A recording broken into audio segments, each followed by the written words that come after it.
Setelah 3 hari, ketiga Qin Yichen turun ke pengadilan ilahi yang luas. Sisik naga berputar-putar melalui cahaya menukik yang tertinggal di bayang-bayang naga. Untuk sesaat, naga Phoenix surga dan bumi terbang ke Qin Yichen. Pada saat konfrontasi dengan cahaya pupil ganda yang tak terhitung jumlahnya, Qin Yichen seperti tahun pengembaraan, dan kemudian kembali ke langit berbintang. Leluhur yang tak terhitung jumlahnya memandangnya dengan harapan akan cahaya harapan. Itu hanya Yao Tianyizong, tapi rasanya ada yang berdiri tegak. Qin Yichen melihatnya dan dengan cepat membungkuk. Nenek moyang saya, ini adalah teman Yichen. Hanya cahaya monster para dewa yang menunjukkan keramahan, dan Yao Tian merasa tersanjung. Tempat di mana mereka berdiri hanyalah puncak gunung es dari pengadilan ilahi.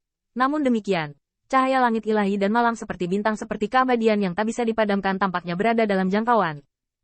Pada saat itu, Qin Yichen bahkan memiliki semacam inkarnasi tubuh naga, dan kegembiraan mengembara dan tanpa beban di sini adalah jenis kasih sayang yang hanya kembali ke rumah. Apa yang membuat Qin Yichen semakin bingung adalah dia berdiri di pengadilan ilahi, menghadap ke sekeliling, dan menemukan bintang-bintang itu tergantung di bawah pengadilan ilahi, yaitu kakinya. Jika Anda menekuk tangan, Anda dapat mengambil bintang. Luar biasa. Semua orang tercengang untuk beberapa saat sebelum mereka dipatahkan oleh keraguan yang tidak diketahui. Ayo. Kemana kita pergi dulu? Ini adalah pertanyaan yang sangat penting. Yao Tian juga menggosok dagunya. Dari kejauhan, pengadilan ilahi memiliki dunia seluas pesta. Belum lagi disinilah keluargamu mendominasi dunia Baifang. Ditambah beberapa ruang alam rahasia. Surga surgawi. Aku tidak tahu seberapa luas itu. Qin Yichen kembali ke kampung halamannya. Tetapi tampak seperti lalat tanpa kepala. Melihat sekeliling. Setiap jalan pengadilan ilahi. Setiap Yu Louge. Sepertinya memanggilnya. Dalam 3 tahun, saya tidak bisa menyelesaikan penjelajahan sama sekali. Nada Qin Yichen nyaris tidak turun. Tetapi saya melihat sisik naga seperti cermin menjadi lebih kecil. Seperti lampu neon. Di depannya melayang-layang. Nenek moyang ingin kita pergi ke sana? Melihat puluhan meter terbang dan berputar-putar di udara, sepertinya mendesak mereka untuk mengikuti sisik naga. Qin Yichen bintang-bintang berkelap-kelip, dan bimbingan para leluhur benar sekali. Pergi.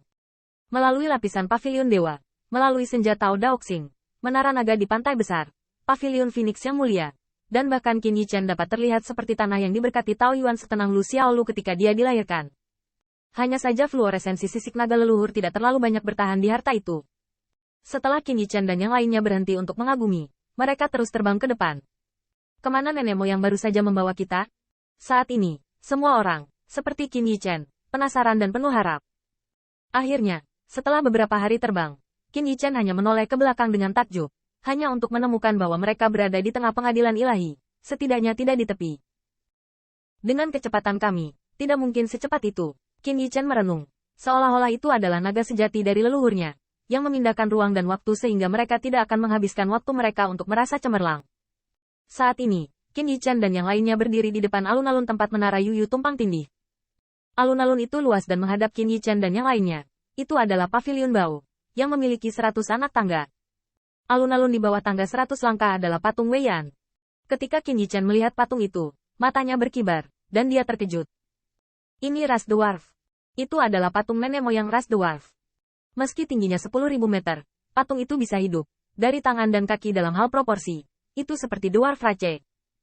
Dan patung kerdil ini, penuh otot dan otot kekar, menatap ke langit dan tertawa seperti peristiwa yang menggembirakan. Di tangan para kurcaci, ada palu raksasa. Palu raksasa terangkat tinggi, dan kurcaci itu berdiri. Setelah Qin Yichen terkejut, dia segera menemukan bahwa patung ini, bagaimana seperti patung biasa. Qin Yichen bingung. Anda harus tahu bahwa patung dewa yang dia tinggalkan untuk orang-orang Tianfu, Anda dapat dengan jelas merasakan kekuatan ilahi di dalamnya. Dan patung ini biasa saja, terlihat seperti batu besi dingin. Qin Yichen tidak percaya bahwa di pengadilan ilahi naga sejati, itu adalah tempat pertama di mana sisik naga leluhur dipandu. Patung itu akan sangat biasa. Anonim dan yang lainnya juga menemukan sesuatu yang salah, tetapi mereka baru saja tiba dan takut bertindak gegabah. Qin Yichen mendongak lagi dan menemukan bahwa pintu Baoge tertutup. Selain itu, Baoge juga tenang dan pendiam. Bahkan setelah pavilion, satu demi satu pavilion tinggi Yuyu, tetap hening. Namun, ketika Qin Yichen terkejut, dia melihat sisik naga yang diubah oleh nenek moyangnya terbang ke pintu pavilion. Saat berikutnya, langit dan bumi bergetar. Bang! Dalam sekejap, Qin Yichen dan yang lainnya tersandung, dan melihat mahakarya master cahaya ilahi di depannya, langsung menuju ke langit. Tidak hanya Baoge itu, Yuyu yang awalnya pendiam satu demi satu, ada suara yang sangat keras. Di antara suara keras itu, ada suara pukulan besi, Suara penempaan emas, ledakan pendinginan Lingsun, dentang giok emas yang saling terkait, dan besi dan baja itu seperti guntur, dan Qin Yichen terkejut. Gendang telinga bergetar. Menempa emas seperti menghancurkan langit, membuat Qin Yichen dan yang lainnya gemetar. Ledakan itu dipadamkan seperti kekecewaan bintang-bintang. Gold Jade menyisipkan seperti ribuan tabrakan senjata ilahi. Selain itu, dan satu demi satu tawa sombong, dan pujian serta kekaguman dari tawa yang berbeda.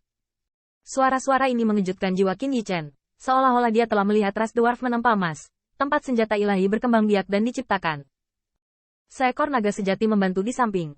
Klan Phoenix mendesak api ilahi. Klan Harimau Putih menempa emas. Rakus besi tuang.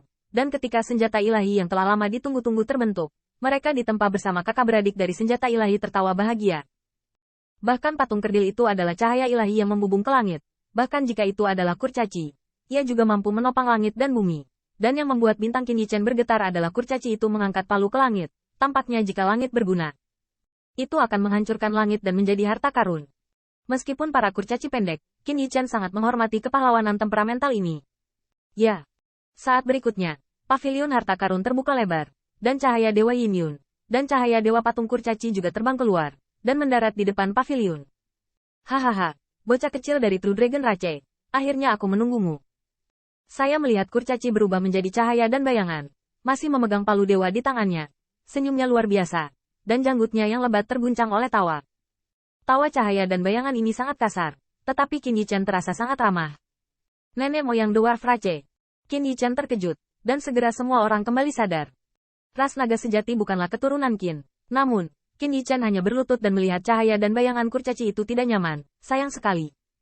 Anda bisa datang ke sini. Jelaskan bahwa Xiao sangat baik. Cepat bangun. Suara kurcaci itu kasar, tapi sangat damai, dan sepertinya susah diatur. Ketika Qin Yichen lamban, saya melihat fluoresensi sisik naga leluhur. Kurcaci itu berlama-lama. Dwarf itu mengangguk sambil tersenyum. Tanpa beban. Tenang, bagaimana saya bisa melupakan hal yang begitu penting?